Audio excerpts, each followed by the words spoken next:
kembali lagi di channel terkeren kita dalam channel podcast Geografi dah. Podcast Geografi. Oke, jadi di sini kita sebagai seorang geografer. Benar. Salah satu materi kita itu adalah mitigasi bencana dan kebencanaan, guys. Setuju sekali. Setuju sekali narasumber satu dua. Oke, ngomongin kebencanaan. Kita nih sekarang lagi podcast di mana, guys? Saya lagi podcast di salah satu sebuah lokasi yang dekat dengan titik koordinat yang sering banjir, yakni PGP atau Pondok Gede Permai. Oke, Dan jadi kita lumayan jauh perjalanan tadi ya, jauh banget dari dari rumah saya. Dari rumah saya juga lumayan jauh sih. Ya. Dan jadi di PGP ini dia terkenal dengan zona pertemuan sungai P2C, pertemuan Cekeas sama Cilengsi, Sungai Cilengsi. Jadi di PGP itu rawan bencana. Betul banget. Nah, di sini saya bawa narasumber dua. Yang pertama dia tinggal di PGP, tapi bagian atas, kampung atas. Dan yang satu lagi dia nih. Seruput dulu, Bray. Mana lagi? Yang satu lagi korban. Kalau saya sebagai saksi. Satu korban. Dia salah satu korban dari bencana banjir yang terjadi 2025 lalu di daerah Vilanusa Indah, PGP, dan Kabupaten Bogor lainnya. Oke bro, kenalin dah nama siapa, tinggal di mana? Saya Difta Dirhak, tinggal di Puri Kepala. Puri Nusapala. Oke, saya Rami Salbara Rizky, tinggal di Pondok Benda. Oke, dan nama gue Raden Data Kusuma, gue tinggal di Jati Asih. Oke. Pertama-tama gue mau tahu nih dari perspektif korban. Nah, korban. Pas lagi bencana, apa sih yang lu rasain gitu? Hal pertama supaya lu tahu bencana itu lu ngapain? Yang pertama pasti menyiapkan semuanya ya, kayak mindahin berkas-berkas. Oke. Abis itu geser-geserin barang-barang, ya kan. Abis itu nyiapin karung buat nutupin pintu biar gak kemasukan, tapi akhirnya masuk juga sih.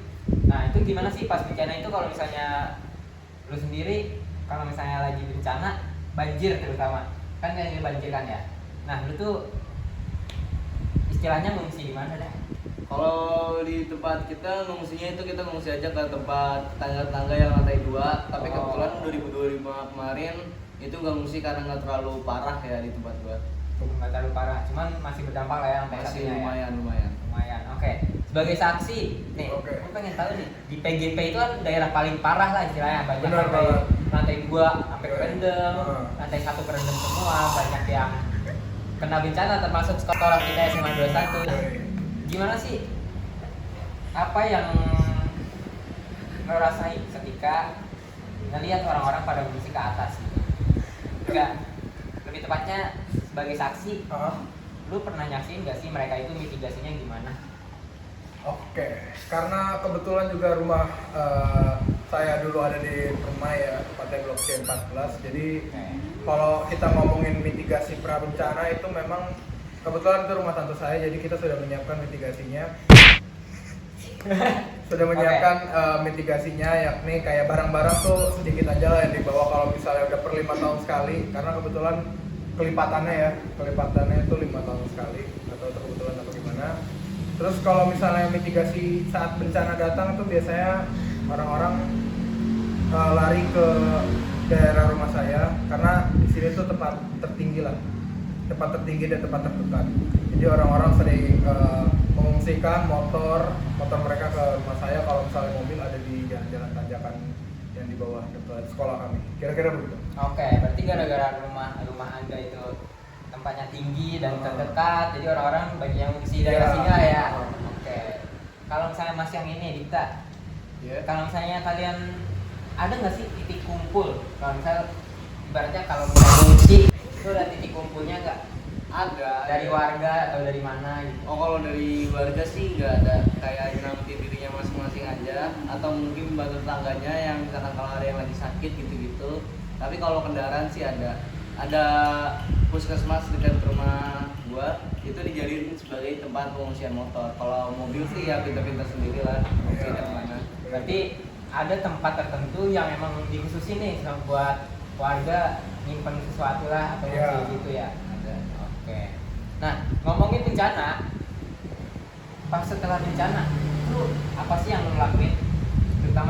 diri lu sendiri, keluarga lu yang lu lakuin itu apa? Pastinya ngeliat-liat dulu ada barang yang rusak nggak, ada yang hilang apa enggak. Terus yang kedua sih bersih-bersihin lumpurnya ya, karena emang lumpurnya bikin kotor rumah. Setelah itu harus dibersihin langsung, kalau enggak dia nanti mengeras. Habis itu ya udah geser-geserin barang lagi, sama terakhir tuh ngambil motor sih, ngambil kendaraan lah. Udah sih gitu aja. Oke, berarti gue juga mau tahu nih, rumah lu itu dua lantai? Satu. Oh, satu. Berarti kalau misalnya banjir tuh benar-benar satu lantai kerendam misal, Iya. lu nggak bisa tuh ngungsi di rumah lu, berarti yang harus ke tempat lain. Kalau udah tinggi banget harus ngungsi sih ya, tapi karena rumah gue ditinggiin jadi agak nanjak gitu. Oh, oke. Jadi kalau masih nggak terlalu tinggi bisa lah dulu. Oke, itu berarti salah satu adaptasi lu buat misalnya hindari semua banjir lah ya, Iya. tinggiin Iya. lumayan. Oke, nyeruputnya udah bang. Oh iya, sorry. Nah gini, Gimana tuh? gini bang. Rumah lu kan juga deket BNPB ya. Nah, lu sebagai saksi, tahu nggak sih apa yang BNPB lakuin? Yang gua tahu kalau misalnya di Permai itu kan masuknya ke Bekasi, ranahnya ranah Bekasi. Itu udah pasti BNPB yang dekat rumah saya, of course BNPB Jatiasi. Dia itu langsung menurunkan semacam perahu karet, Oke, skoci, ya, perahu karet, dan juga ya untuk mengevakuasi lansia, anak-anak dan juga perempuan. Biasanya kalau bapak-bapak tuh terakhir lah gitu. Terus ya kira-kira gitu sih kalau misalnya BNPB, dan juga setelah saat tim SAR-nya, bisa dibilang tim SAR kali ya, tim SAR yang mengevakuasi para korban terdampak yang ada di posko, itu biasanya menyiapkan logistik, tempat tidur, tempat beristirahat, atau bisa juga medis. Oke, berarti ada posko-poskonya tuh, Ada posko pengungsian. posko pengungsiannya Disiapin sama BNPB. disiapin sama BNPB langsung. Oke, berarti ada lah ya peran pemerintah buat nanggulangi. Ada, tapi khusus di daerah Bekasi, karena yang saya lihat di daerah yang masuk ke Kabupaten Bogor, Villa Nusa Indah, kemana? Iya, dia Bekasi. Tapi jarang kelihatan karena di ujung. Tapi kalau misalnya daerah sekitar Villa Nusa Indah tuh paling lama lumpurnya. Jadi mungkin karena BNPB Kabupaten Bogor nggak turun, jadi biasanya turun tuh BNPB ke sini, BNPB dari Kota Bekasi, kira-kira gitu masalahnya. Oke, berarti di sini pemerintah menanggulangi atau melakukan sebuah mitigasi melalui BNPB. Jadi gimana caranya supaya after bencana itu masyarakat bisa lebih cepat pulih gitu lah. Berarti mereka bantuin kayak lumpurnya, kondisi jalannya, logistik, segala macam gitu ya. Kalau misalnya lumpur biasanya gabungan sih, Mas. Gabungan. Ada TNI Polri, Damkar. Oh, TNI Polri juga termasuk tuh berarti. Iya, salah satu biasanya, yang menanggulangi. Dari Babinsa dan bawahannya. Oke, yang gue notice sih orang-orang di sini tuh kebanyakan, terutama di PGP sama Villa, itu dia punya rumah 2 lantai. Iya, rata-rata. Tapi nggak, ada juga kok yang mungkin masih 1 lantai gitu. Itu salah satu bentuk mitigasi kebencanaan, Iya. terutama adaptasi masyarakat. Betul sekali. Oke, ngomongin mitigasi lagi, Ah. aku juga pengen tahu nih dari Dita, kalau misalnya bencana-bencana gini ada edukasinya nggak sih? Misal lu dapat edukasi dari sekolah, dari BNPB atau dari mana gitu?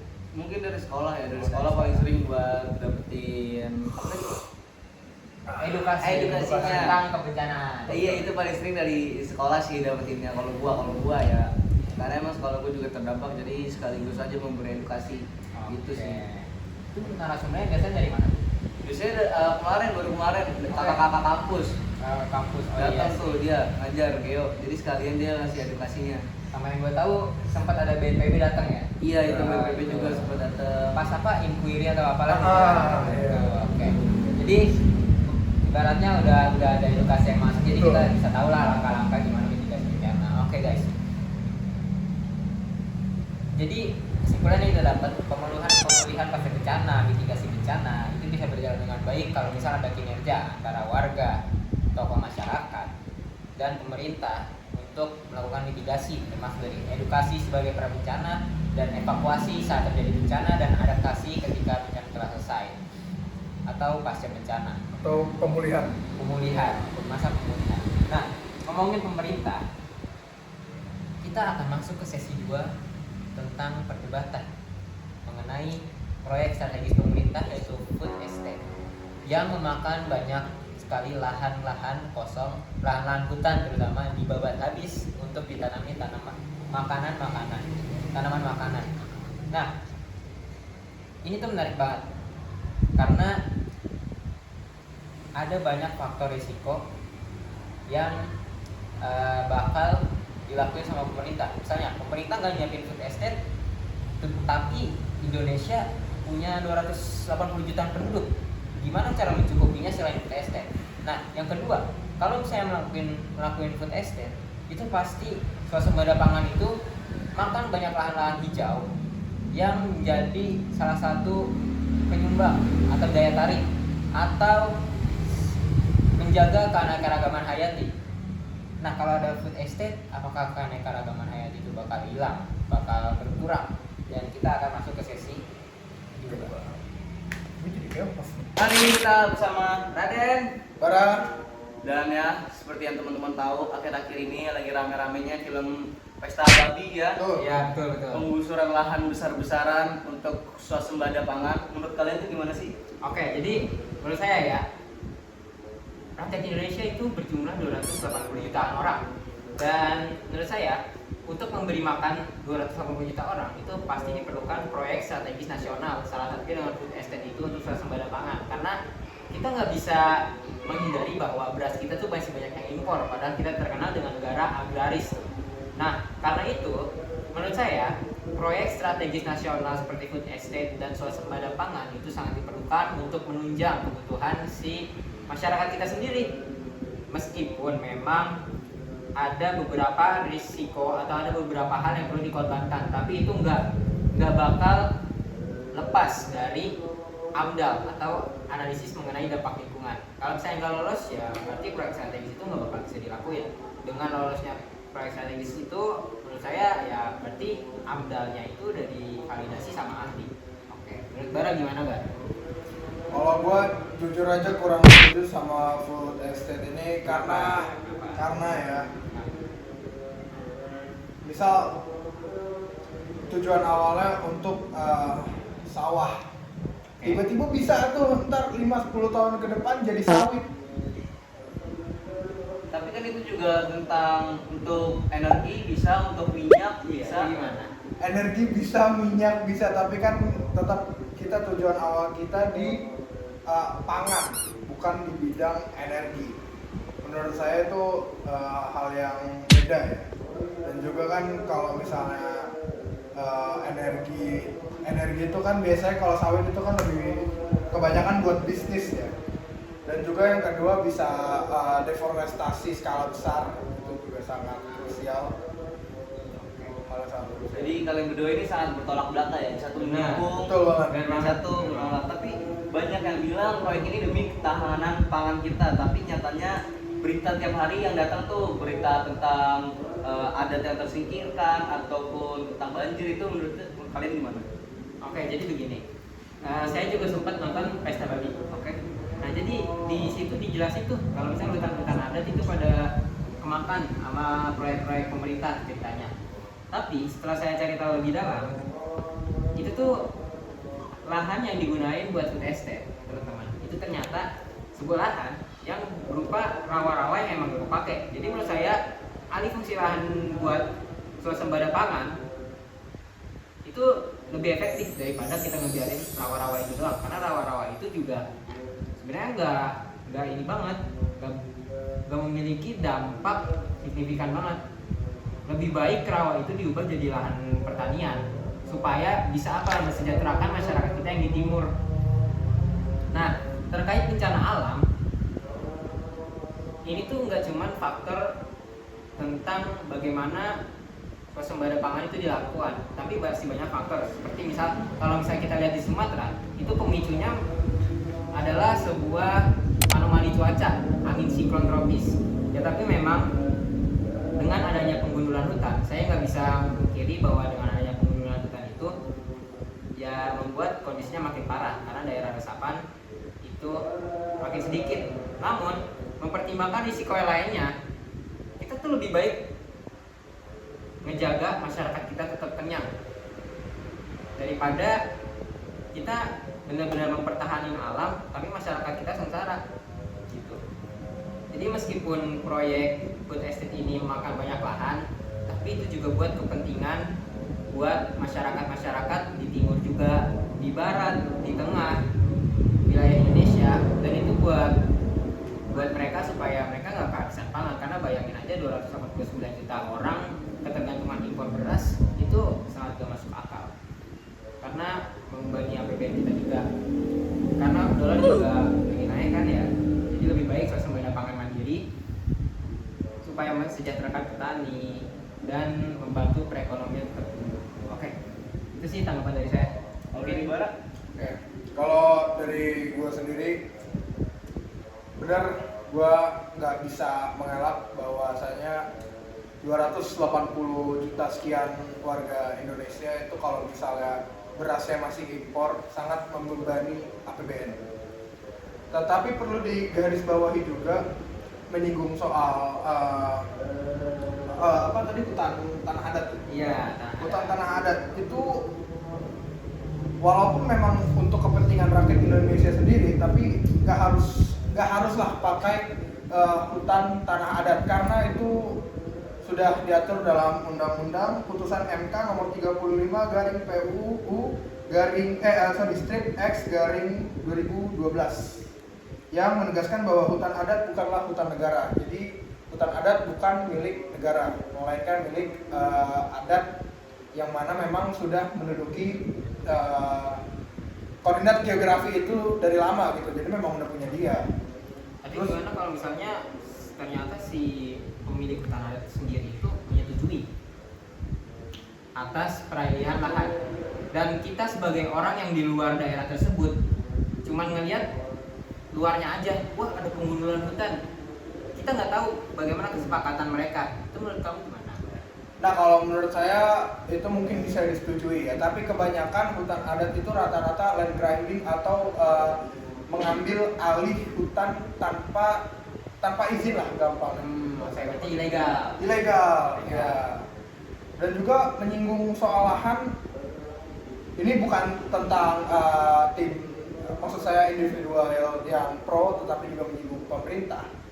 Lahan-lahan yang ada di Kalimantan dibanding dibangunkan sebuah burung beton besi ya, IKN yang sekarang terbengkalai, mungkin lebih baik, dan saya juga lebih setuju kalau misalnya dibuat menjadi food estate. Jadi nggak ada. Ya, oke, masuk akal. Ya udah sih, kurang lebih begitu tanggapan dari gue. Kan ada argumen yang bilang kalau mau bikin omelet berarti kita harus mencari telur. Artinya kalau kita mau negara kita swasembada pangan, ya harus ada hutan yang dikorbankan. Menurut kalian adil nggak mengorbankan segelintir orang demi alasan kepentingan nasional? Ya, meskipun memang kelihatannya berat ya, kita nggak bisa memungkiri bahwa semua risiko itu sudah diperhitungkan. Jadi dalam skala makro atau kita bicara tentang satu negara atau bahkan dunia, itu tuh kita nggak punya keputusan yang benar-benar putih, nggak punya keputusan yang benar-benar hitam, semuanya abu-abu. Kita ambil aja deh MBG, kita contohkan. MBG itu sebenarnya bukan program yang sangat buruk dan bukan program yang sangat baik juga, masih ada kekurangan. MBG itu mengorbankan misal kayak pendapatan kakek berkurang, tapi positifnya misal pertumbuhan ekonomi meningkat, fundamental ekonomi lebih kuat, petani lebih disejahterakan, dan pasti dari pihak pemerintah juga mempertimbangkan faktor risiko kayak gitu. Nah, termasuk juga food estate.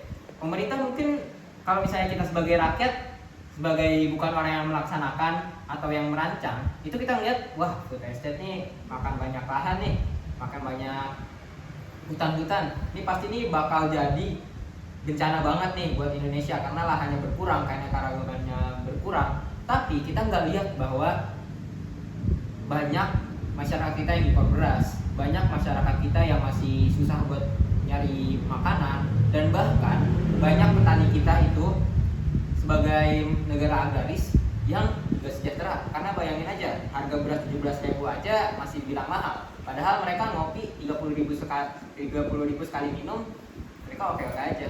Nah Nah itu kan kalau misalnya dari sudut pandang petani kan food estate ini malah jadi penolong mereka gitu. Jadi mereka nggak perlu bersaing lagi sama impor-impor, karena dampak dari food estate ini salah satunya pas kan salah satu importer terbesar kita itu adalah, setahu saya, koreksi kalau salah, Vietnam ya.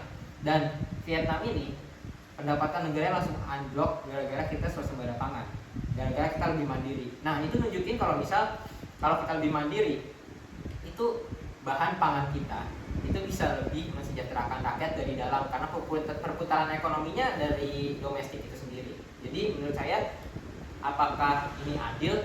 Nggak bisa dibilang full adil, tapi itu lebih baik untuk dilakukan daripada kita cuma ngebiarin impor dan akhirnya ya ketergantungan.